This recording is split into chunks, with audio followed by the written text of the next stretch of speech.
As you know, Apple makes the best notebooks on the planet. The MacBook and the MacBook Pro. These are the standards in the industry by which competitive products are judged. Well, today we're introducing a third kind of notebook. It's called the MacBook Air. Now, what is the MacBook Air? In a sentence, it's the world's thinnest notebook. So, what does that mean? Well, we went out and looked at all the thin notebooks out there. Most people think of these, the Sony TZ series. They're good notebooks, and they're thin.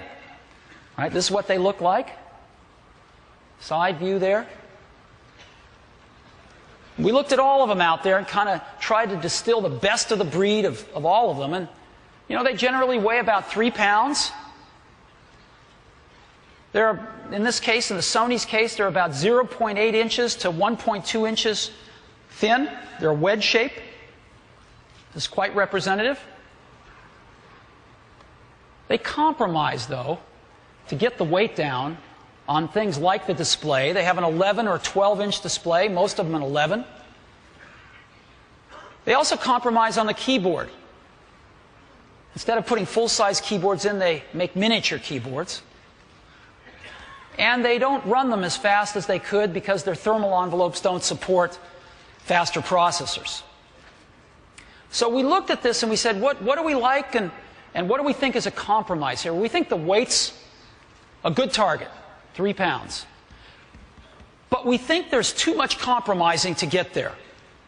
Too much compromising on thickness, too much compromising on less than a full-size display, less than a full-size keyboard, and we think you could put even more performance in one of these products.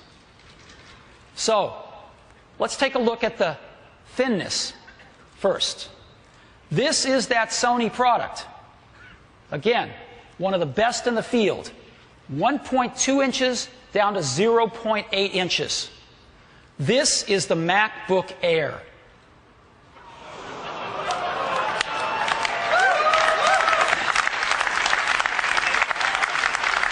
.76 inches down to an unprecedented 0.16 inches. Now, I want to point something out here. The thickest part of the MacBook Air is still thinner than the thinnest part of the TZ series. Okay? We're talking thin here. So, it's so thin, it even fits inside one of these envelopes that we've all seen floating around the office. And so let me go ahead and show it to you now.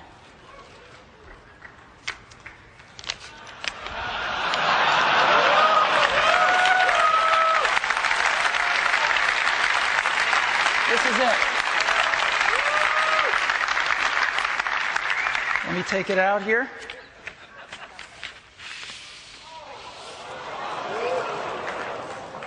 This is the new MacBook Air, and you can get a feel for how thin it is. Yeah, there it is. Look at this.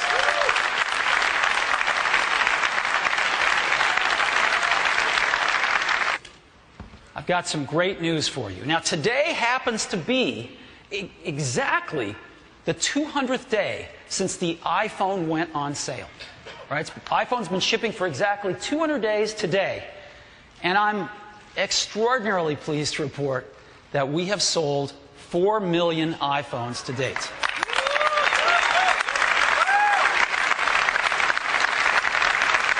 If you divide 4 million by 200 days, that's 20,000 iPhones every day on average. So we're really pleased with this. Now, what does this mean in terms of the overall market? Well, let's take a look at the U.S. smartphone market share that the iPhone has achieved. Now, this is data from Gartner, and the most recent data we can get is really just for the third calendar quarter ending in September. So this is iPhone's first quarter of shipment ever. And so the market share in the U.S., RIM had the highest market share with 39%. Right? They do a great job, highest market share. Next was the iPhone. Its first quarter shipping, it garnered 19.5% market share. Now let's look at number 3, 4, and 5. Palm with 9.8%, Motorola with 7.4%, and Nokia with 1.3%. And then other, the category with everybody else in it, 20.2%. So the iPhone, in its first 90 days of shipping, garnered almost a 20% market share of the US smartphone market. What's equally interesting to this is if you take number 3, 4, and 5, Palm, Motorola, and Nokia together, and you add up their market shares, it was 20.3.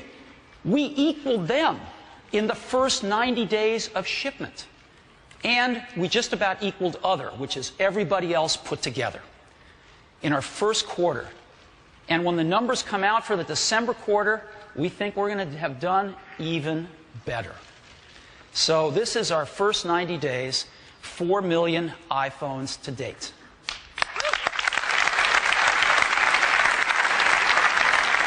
Now, what everybody's really excited about is the software development kit that we're going to release in late February to our developers. This is really exciting, a chance for all of our developers to write incredible apps on the iPhone. But we wanted to give everybody something today, too. And so we've got some great new features we're rolling out on the iPhone today. First, Maps with Location. We've completely rewritten the UI, and we now have the ability to find your current location in Maps. Web clips. You can now make web clips of your favorite websites and put them right on the home screen. You can customize the home screen and create up to 9 total home screens that you can flick between. You can SMS multiple people at once. When you're watching videos, you can have chapters and navigate through your videos with chapters. And if it supports it, you can have subtitles in alternate languages. And if you have lyrics, we support displaying of lyrics now in the iPod.